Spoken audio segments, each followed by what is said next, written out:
Samantala mga kaibigan, mga kapuso, sa gitna ng umiinit na pag-aagawan ng Pilipinas at China sa Scarborough Shoal, nag-utos na ng tigil pangingisda o pagbabawal sa pangingisda o tinatawag na fishing ban ng gobyerno ng China. Doon, ang Pilipinas naman susunod na rin daw na magpapalabas ng pagbabawal o fishing ban sa pinag-aagawan teritoryo. Nakatutok si Chino Gaston.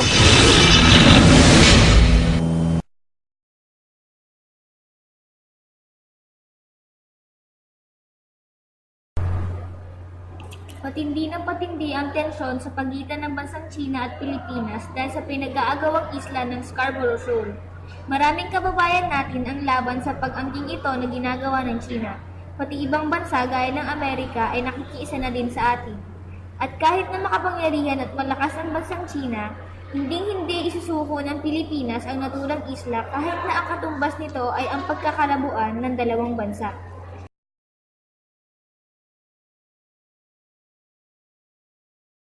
Ang pinakamalaking tanong, kanino nga ba talaga ang Scarborough Shoal?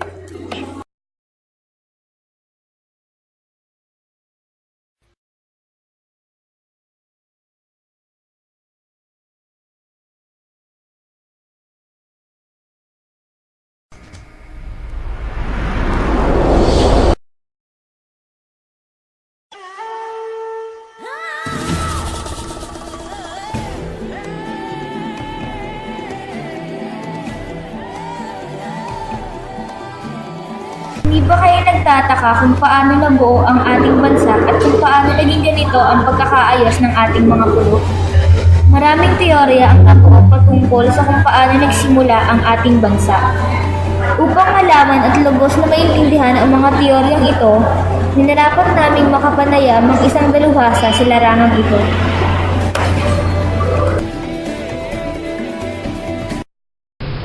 Teorya ng Pilipinas. Marami yan. Isa-isahin pa ba natin? Okay lang po. Siguro bibigay tayo mga 5 at least. Okay. Mula tayo sa mga theories ng paano nabuo yung Pilipinas. Nagsimula yan sa maraming mga doktor, million years ago daw. Pero hindi ako naniniwala na ang mundo ay nag-iedad ng milyon. Dahil sabi sa Bible, mga 6,000 years old pa lang ang mundo. Pero may mga theories akong alam na tinuturo ko rin ngayon sa mga estudyante sa high school. Isa rito yung continental drift theory. Continental drift theory, nabuo yung Pilipinas sa pamamagitan ng paggalaw ng mga namundo ng lupa ng natin sa pinagagalawan sa Earth. Ang unang teorya ay continental drift theory. Sinasabi dito na habang lumilipas ang panahon ay nagkakalapit-lapit ang mga kontinente sa isa't isa. Ang mundo daw dati isang continent lang siya. Then dahil nga sa paggalaw ng lupa o ng mga tectonic plates o mga plates sa ilalim ng Earth, dahil sa paggalaw nito, yun nga nahiwalay-hiwalay yung isang continent na yun, na-divide na sa naging 3 continent until sa maging 7 continents na. At yung Pilipinas na dati raw na nakadikit sa mainland Asia ay humiwalay na rin hanggang sa nawala na yung mga land bridges. Ayon din dito, ang mga kontinente ay parte ng 30 pulo. Ang isang pulo ay binubuo ng 3 bahagi. Ito ay ang crust o ang pinakalabas na bahagi ng pulo. Ang mantle o ang makapal na bahagi na binubuo ng mainit na bato at ang asthenosphere, isang bahagi ng mantle na napakainit. 200 milyong taon na ang nakakalipas. Lahat ng kontinente ay parte lang ng iisang pulo na tinatawag na Pangaea. Makalipas ng ilang taon, ito ay nahati sa 2 parteng tinawag na Laurasia at Gondwanaland. Patuloy itong nahati sa mas marami pang parte. Ganito di umano ang magiging itsura ng mundo paglipas ng 50 milyong taon. Pangalawa, yung Pacific theory, yung mga ano ba yun? Yung mga volcano sa Pacific Ocean natin o sa ocean. na nag-erupt, then gumalaw yung mga tectonic plate sa loob ng Earth, gumalaw, tapos nadugtong-dugtong yung mga lupa hanggang sa nagkaroon ng Pilipinas o archipelago. Ayon sa teoryang plate tectonic, umaangat ang mga maiinit na bato galing sa core at nahahati ito sa dalawang direksyon na napupunta sa magkabilang gilid, at dahil dito, nawawala ang init nito. Ang mga lumamig na bato ay lumulubog sa pag-ikot. Dahil sa proseso ng pagkalat, nagkahiwa-hiwalay ang crust ng mundo. At ito ang naging dahilan kung bakit naghiwa-hiwalay ang mga kontinente. Kung saan nagtatagpo ang mga plates, ang lapag ng dagat ay nagtataglay ng carbon na galing sa mga nangamatay na plankton at nagdadala sa ilalim ng mundo. Dahil sa mainit na temperatura, natutunaw ang mga bato at naglalabas ng carbon dioxide.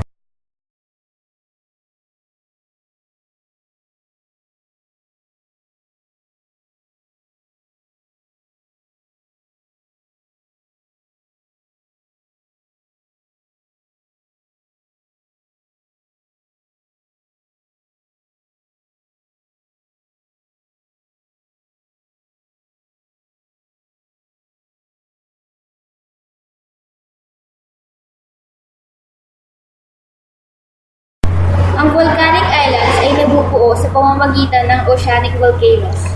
Ang magma ay umaangat mula sa mantle at lumalabas sa crust ng mundo. Ang paglabas ng magma ay nagbubunga ng pagkaipon ng lava sa lapag ng dagat. Sa paglipas ng panahon, patuloy na naiipon ang lava hanggang sa lumagpas na ito sa ibabaw ng dagat.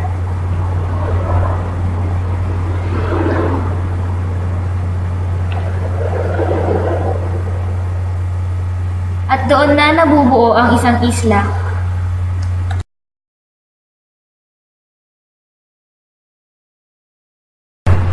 Sinasabing ang Pilipinas ay dating bahagi ng Sunda Shelf. Ang Sunda Shelf ay isang malawak na lupain na karugtong ng continental shelf ng Timog Silangang Asya. Dahil sa paglubog ng ibang bahagi ng shelf na ito, napahiwalay ang ating bansa mula sa Sunda Shelf.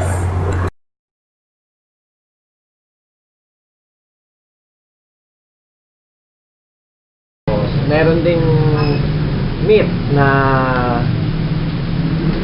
kung paano nabuo yung Pilipinas, katulad nung Visayan myth, o meron ding si Malakas at si Maganda, na doon sinasabi na ang Pilipinas ay nabuo sa pamamagitan ng merong dalawang langit, langit at tubig. Langit at tubig, tapos langit, tubig, tapos may isang agila. Ayun.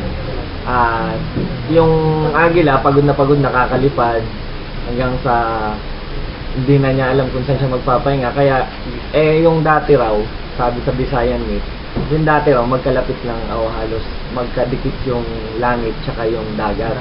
Ginawa ng agila, kinaskas niya yung tubig hanggang sa maabot na yung langit. Nainis yung langit, nagbagsak siya ng mga lupa. Ayun na yung kung paano nabuo yung Pilipinas.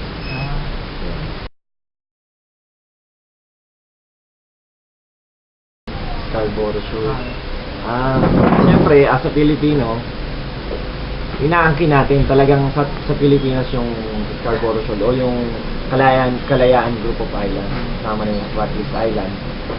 Kapag nakikita naman natin sa geography o sa mapa natin na mas malapit talaga yung Scarborough Shoal o yung mga island, Kalayaan Group of Islands sa Pilipinas kaysa sa mga ibang bansa. Kagaya nga na nangyari sa kapabayaan ng mga presidente o ng mga Pilipino, yung Sabah na dati raw nating pag-aari dahil sa nagpaangkin, hindi na pinabayaan natin, kaya napunta sa Malaysia yung island na yun. Pero dito, pinaniniwalaan ko na yung Scarborough Shoal talaga sa Pilipinas yung parte ng Pilipinas. Bakit po ba inaangkin ng China po yun? Dahil po ba out of the Philippine po ba yun? Sa pagkakaalam ko, dahil inaangkin ng China yung Scarborough Shoal, dati ng mga dynastic period pa nung sa China, na-conquer nila yung vast island or vast land sa Asia, Southeast Asia. And then yung Vietnam, yung Southeast Asia dati, kilala siya yung mainland kasi tayo insular. Tayo yung mga island like Indonesia. Yung mainland, ang tawag doon Indochina. Indochina, ibig sabihin na kontrolado sila ng China. And yung mga nag-aangkin sa Kalayaan Group of Islands, karaniwan Vietnam o naka-base o doon yung location nila sa Southeast Asia. Inaangkin ng China yon dahil according daw sa history nila, pag-aari daw nila yon o kasama sa mapa nila yung Kalayaan Group of Islands o yung Scarborough Shoal.